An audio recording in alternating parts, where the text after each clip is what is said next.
अस्सलाम वालेकुम एवरीवन, कैसे हैं सब लोग? होपफुली सब लोग ठीक ठाक है, खैरियत से होंगे। मैं भी ठीक हूँ। तो जी ये प्रीवियस वीडियो का नेक्स्ट पार्ट लेके मैं फिर से हाजिर हूँ। मैं आज ना आप लोगों से वीडियो के स्टार्ट में ही कह रही हूँ कि वीडियो को कंप्लीट वॉच कीजिएगा, स्किप बिल्कुल भी मत कीजिएगा। बहुत मज़ेदार सी रेसिपीज़ मैं शेयर करने वाली हूँ जो कि बहुत आसान से तरीके से बनने वाली हैं और खाने में भी बहुत मज़े की लगती हैं। तो जी आज की इस वीडियो में मैं आप लोगों के साथ एक नहायत आसान तरीके से बनने वाला मीठा और बिरयानी की रेसिपी शेयर करूँगी। तो यहाँ पे मैंने कस्टर्ड ना पहले से बना के रख लिया था। इसकी मैंने कोई वीडियो नहीं बनाई क्योंकि कस्टर्ड तो हर कोई बड़े आराम से बना लेता है, इवन के बच्चे भी बना लेते हैं। तो ये जी मेरे पास इस वक्त कैंडी बिस्किट थे। मुझे और कोई मतलब इतने एक्स्ट्रा मीठे वाले बिस्किट नहीं मिले थे। मैंने बच्चों को ही लेने के लिए भेजा था, फिर जो शॉपकीपर ने उनको दे के बेच दिया तो बच्चे वही उठा के लेके आए। हालांकि मैंने चेंज करवाने की कोशिश की थी क्योंकि मुझे कैंडी बिस्किट नहीं चाहिए थे। तो प्लीज़ अब आप लोग यहाँ पे कोई भी गलत कमेंट मत कीजिएगा कि कैंडी का बॉयकॉट कीजिए। मैंने चेंज भी करवाने की कोशिश की लेकिन नहीं हुआ। और ये बात भी मेरे ख्याल से हर कोई जानता होगा कि गली मोहल्लों में ये जो छोटी छोटी किराना शॉप्स होती है ना, वहाँ पे बहुत लिमिटेड स्टॉक होता है उनके पास खाने पीने वाली चीज़ों की, इतनी कोई एक्स्ट्रा वैरायटी नहीं होती। तो फिर मुझे मजबूरन यही रखने पड़े थे। तो मैंने क्या किया था, सारे बिस्किट जो है ना एक इस तरह के बड़े से पॉलीथीन बैग में डाल के उनका चूरा कर लिया। आप लोग इसको मिक्सी जार में भी डाल के कर सकते हैं, लेकिन ये है कि उसमें ना थोड़ा पाउडर फॉर्म में हो जाएंगे। तो मुझे थोड़े से इसके बिस्किट के पीस भी चाहिए थे, मुझे इसका पाउडर नहीं चाहिए था। तो इसलिए फिर मैंने इस तरह से इसको जो है वो क्रश कर लिया था। उसके बाद फिर हमें चाहिए होंगे डेजर्ट ग्लास। साथ में मैंने ब्रेड ले लिए थे। अगर तो आप लोग के पास केक है तो वेल एंड गुड, अगर नहीं है तो इस तरह इमरजेंसी में जब कोई मीठा बनाना हो ना तो उस टाइम पे ब्रेड बहुत काम आता है। अच्छा, यहाँ पे ना मुझे ब्रेड की राउंड शेप चाहिए थी, तो मेरे पास कोई कुकी कटर भी नहीं था जो इस गिलास के साइज़ का था। तो मैंने क्या किया, ग्लास को ही उल्टा करके उसके साथ ऊपर से हल्का सा प्रेस किया और मुझे एग्जैक्ट वही शेप मिल गई। तो बस इस तरह फिर मेरा काम और भी आसान हो गया। तो अब ये गिलासों में सबसे पहले तो हम ब्रेड रखेंगे, या फिर अगर केक है तो वो रख लें। थोड़ा सा हमें इसके लिए दूध चाहिए। दूध में मैंने थोड़ी सी चीनी डाली थी क्योंकि मुझे ना ब्रेड को हल्का सा सॉफ्ट करना था, और जब हम ये बिस्किट के लेयर लगाएंगे ना तो उसको भी सॉफ्ट करना होगा। तो इसलिए मैंने यहाँ पे हाफ़ कप दूध ले लिया, उसमें 1 टेबलस्पून मैंने चीनी ऐड कर दी थी। अच्छा, जब हम किसी भी मीठे की इस तरह छोटी सर्विंग करते हैं ना, तो एक तो ये है कि देखने में अच्छी लगती है और दूसरा ये है कि हमारी चीज़ ना ज़ाया नहीं होती।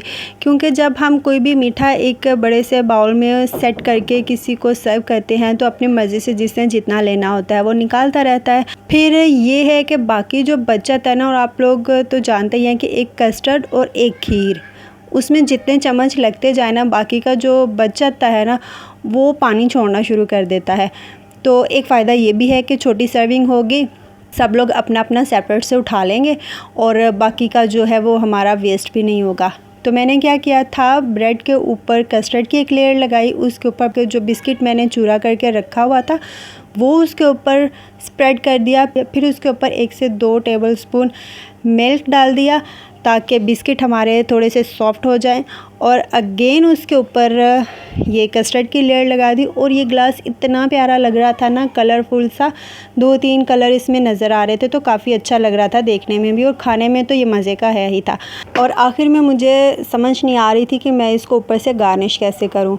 तो फिर मुझे याद आया कि थोड़े से क्रश्ड बादाम पड़े हुए हैं, तो उसके साथ ही इसको डेकोरेट कर देती हूँ। अगर मेरे पास जेली होती ना किसी भी कलर की, वो बना के 1 से 2 पीस इसके ऊपर रख देते ना तो वो तो बहुत ज़बरदस्त रहना था, लेकिन फिर इस तरह भी अच्छा लग रहा था। और इसके सेंटर में जो बिस्किट बच गए थे ना, वो मैंने इस तरह थोड़े थोड़े से करके रख दिए थे।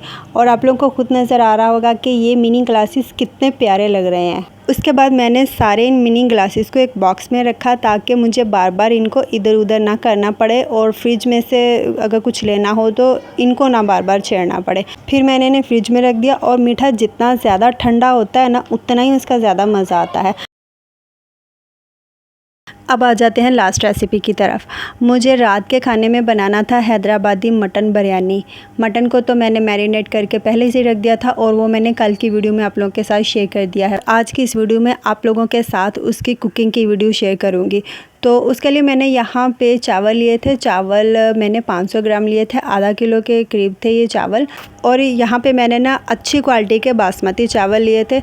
अच्छा, कुछ लोग ना बिरयानी बनाने के लिए सेला चावल लेते हैं। सेला चावल की जो बिरयानी बनती है ना, वो मुझे नहीं पसंद, पता नहीं क्यों। हाँ, लेकिन ये है कि इन चावलों का जो मतंजन बनता है ना, वो अच्छा लगता है, क्योंकि वो उसमें टूटते नहीं हैं, एकदम से खिले खिले और लंबा लंबा दाना नज़र आता है, तो वो अच्छा लगता है, लेकिन बिरयानी नहीं। अब यहाँ पे एक पैन में मैंने अच्छा खासा ऑयल डाल लिया, जितना मुझे बिरयानी के लिए रिक्वायर्ड था उतना। उसमें मैंने 3 नॉर्मल साइज़ के प्याज बारीक स्लाइस में कट करके डाल दिए थे। मुझे ना थोड़ी सी ब्राउन प्याज चाहिए थी। एक तो मुझे बिरयानी में इसकी लेयरिंग करनी थी, और सेकंड जो मीट को मैरिनेट करके रखा हुआ था ना, उसमें भी इसको मिक्स करना था। तो जितनी देर में प्याज ब्राउन हो रही है, मैंने दूसरे चूल्हे पे चावलों को बॉईल करने के लिए पानी रख दिया था। पानी मैंने खुला ही ले लिया, कोई नाप तोल के नहीं लिया। साथ ही मैंने इसमें कुछ खड़े गरम मसाले ऐड कर दिए थे, नमक डाल दिया था, ताकि इन मसालों का जो खुशबू है और अरोमा है वो पानी में अच्छे से आ जाए। और उसके बाद जब हम चावल बॉईल करते हैं ना, तो चावलों में बड़ी प्यारी सी मज़े की खुशबू आ रही होती है। तो यहाँ देखें जी, हमारा जो मीट है वो भी मैरिनेट हो चुका है, प्याज भी ब्राउन हो चुकी है। अब इसमें से कुछ प्याज मैं निकाल कर रख दूँगी बिरयानी के लिए, और बाकी की सारी इस गोश्त में मिक्स कर दूँगी।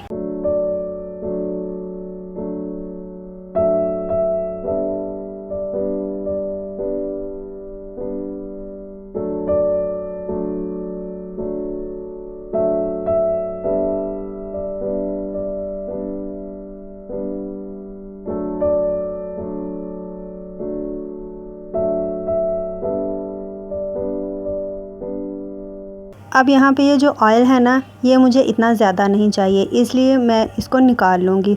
और जब बिरयानी को दम पे लगाऊँगी ना, उस टाइम पे इसको ऊपर डाल दूँगी, क्योंकि उस टाइम पे भी हमें ऑयल चाहिए होता है। तो ये तो वैसे भी इसमें प्याज ब्राउन किया, इसमें से प्याज की खुशबू, उसका फ्लेवर आ गया, तो ये बहुत अच्छा रहता है जब बिरयानी को दम पे लगाते हैं। उसके बाद ये जो जितना भी मिक्सचर था मीट का, जो मैरिनेट करके हमने मीट रखा हुआ था, वो सारा उसी पैन में डाल देंगे जिसमें हमने प्याज को ब्राउन किया था।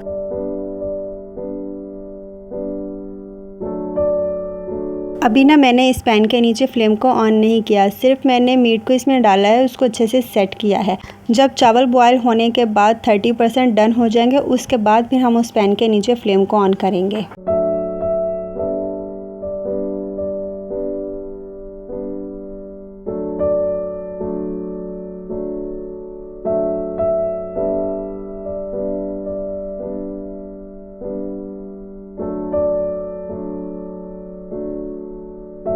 चूल्हा जलाने के बाद इसमें डाल देंगे थोड़ा सा हरा धनिया, थोड़े से पुदीना के पत्ते, और साथ ही मैंने इसमें डाल दिया था बॉयल्ड राइस का पानी।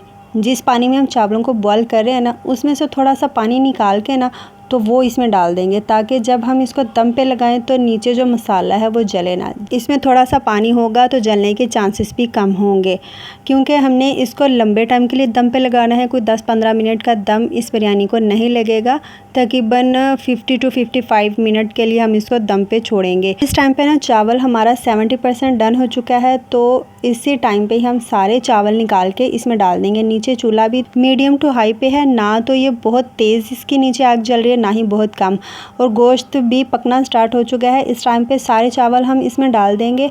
और ये आप लोग मत सोचिएगा कि इतने टाइम पे हम इस बिरयानी को दम पे लगाएंगे तो चावल हमारे ओवर कुक हो जाएंगे, गल जाएंगे, ऐसा बिल्कुल भी नहीं होगा। चावल बहुत अच्छे से खिले खिले से बनेंगे हमारे इस बिरयानी के। उसके बाद क्या करना है जी, इसके ऊपर धनिया पुदीना डाल देना है, जर्दा कलर डाल देना। अच्छा, मैंने जर्दा कलर जो है ना वो 2 तरीके से डाला है, ड्राई भी और पानी में मिक्स करके भी।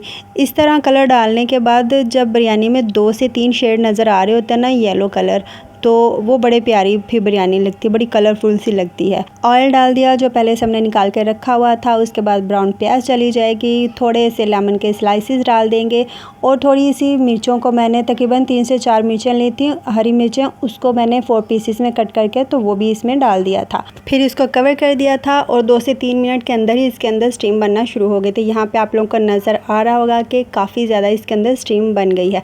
तो इस टाइम पे हम फ्लेम को स्लो कर देंगे। मतलब दम पे इसको कर देंगे और जो लिड का होल है उसको भी बंद कर देंगे और इसको तकरीबन मैंने 50 मिनट के लिए दम पे छोड़ा था। जब इसका दम पूरा हो गया था फिर मैंने फ्लेम को ऑफ कर दिया, लेकिन इसका ढक्कन नहीं हटाया। 5 मिनट तक के लिए मैंने इसको ऐसे ही छोड़ा था। उसके बाद फिर मैंने इसका दम खोला और बिरयानी को मिक्स किया।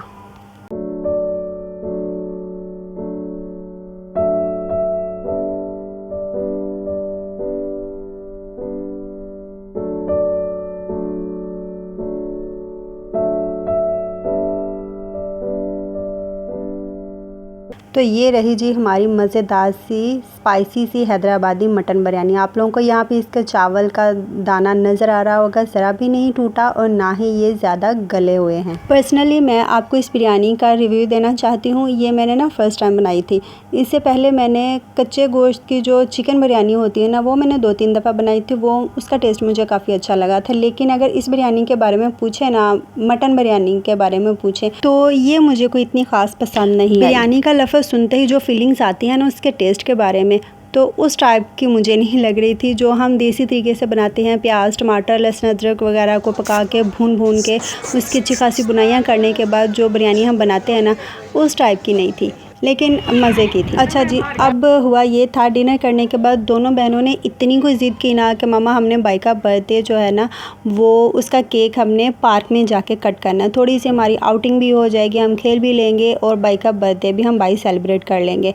और इन दोनों ने ना सुबह ही अपनी फुप्पो के साथ मिलके तो ये प्लान बना लिया था। मुझे इसके बारे में बिल्कुल भी नहीं पता था और जब मुझे पता चला ना तो मैंने कहा कि नो, बिल्कुल भी नहीं। घर में इतनी गर्मी लग रही है तो बाहर क्या हाल होगा। फिर इनकी फुप्पो कहने लगी कि कोई बात नहीं, चलते हैं, बच्चे भी थोड़ा घूम फिर लेंगे, खुश हो जाएंगे। और फिर मैंने कहा कि ठीक है, अगर आप सब लोगों ने ये प्लान बना लिया तो चलते हैं। अब ये तो वहाँ पर जाके आप लोगों को पता चलेगा कि बाहर घर से बाहर निकल के क्या हाल है। और जैसा मैंने सोचा था ना, सेम वैसे ही हुआ। पार्क में जब हम गए, एक तो वहाँ की लाइट बंद थी, उस साइड पे उस दिन बारिश हुई थी, तो मे भी इस वजह से वहाँ का जो इलेक्ट्रिसिटी सिस्टम है वो थोड़ा डिस्टर्ब हो गया था। और इतना कोई अंधेरा था वहाँ पे, इतने मच्छर थे, जगह जगह पानी खड़ा हुआ था, बच्चे अलग परेशान के अब हम क्या करें। बड़े भी बहुत मुश्किल से वहाँ पे बैठे थे। अच्छा, जैसे ही हम वहाँ पे जाने लगे ना, घर से निकलने से पहले इनकी बड़ी फुप्पो को भी फ़ोन कर दिया और भाभी को भी फ़ोन कर दिया, मतलब मेरी जेठानी को। तो इस तरह हम सब लोग वहाँ पे इकट्ठे हो गए, लेकिन वहाँ पे ना बहुत मुश्किल से बैठना हो रहा था। फिर आपी ने बोला कि आप लोग ऐसा करो, एक्चुअली आपी का घर ना पार्क के बिल्कुल पास ही है, तकरीबन 5 मिनट की वॉक डिस्टेंस पे होगा या 10 मिनट की। तो उन्होंने कहा कि आप लोग ऐसा करो कि हमारे घर चलो, वहाँ पे ही अब जो करना है कर लेना। तो इस तरह फिर हम लोग उनके घर चले गए और वहाँ पे अली का बर्थडे सेलिब्रेट किया।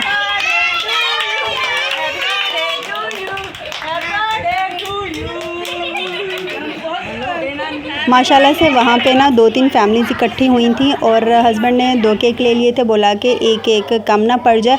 और आपी का जो बेटा है ना, 2 दिन के बाद उसका भी बर्थडे होता है, तो उसने कहा कि चलें दूसरे केक पे मैं छुरी फेर देता हूँ। और फिर उसकी मम्मा ने कहा कि चलो तुम भी अपना शौक़ पूरा कर लो। केक कट होने के थोड़ी देर बाद सारे बच्चों ने मिलकर फरमाइश की कि मामू हमने तो खाली केक नहीं खाना, हमें साथ में कुछ और भी खिलाया जाए। तो घर से तो बर्गर लेने गए थे, लेकिन वो नहीं मिला, तो फिर शवारमा ले आए और इस तरह वहाँ पे सारे बच्चों ने मिलकर शवारमा पार्टी की और इस तरह हमारे जो है बेटे की बर्थडे सेलिब्रेशन हुई। तो खैर ये एडवेंचर भी काफ़ी अच्छा रहा।